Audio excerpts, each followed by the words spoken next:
Cette vieille friche industrielle tout autour de vous pourrait présenter un grave danger pour l'environnement et la santé humaine.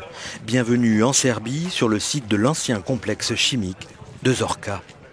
Depuis 15 ans, le site est désaffecté et tombe en ruine, mais le danger est impalpable. Le complexe a utilisé durant des décennies du zinc et a produit des métaux lourds qui ont tout contaminé. Mais jusqu'à quel point et dans quelle proportion, c'est justement la mission de ces techniciens qui viennent de démarrer une vaste étude destinée à évaluer les risques. On écoute ce scientifique italien.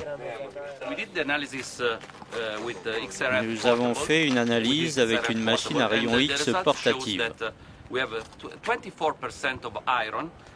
Les résultats montrent que nous avons 24% de fer et une concentration d'arsenic 50 fois plus élevée que les standards italiens pour les sols contaminés dans les sites industriels.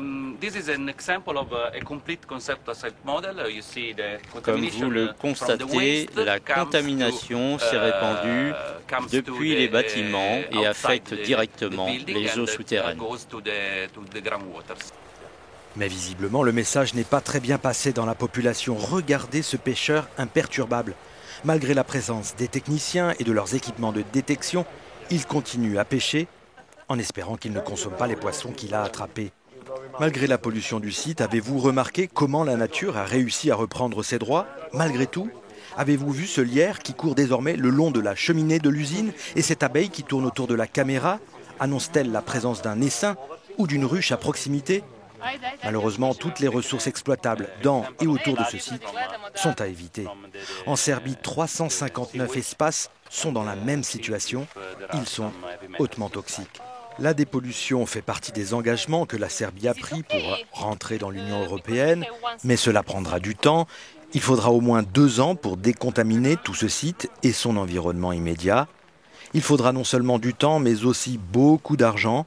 Cela tombe bien, les autorités serbes, le gouvernement italien et le Programme pour l'environnement des Nations Unies ont joint leurs forces pour démarrer ce vaste chantier. Quant à l'inspection de tous les sites pollués en Serbie, les opérations devraient durer jusqu'en 2018.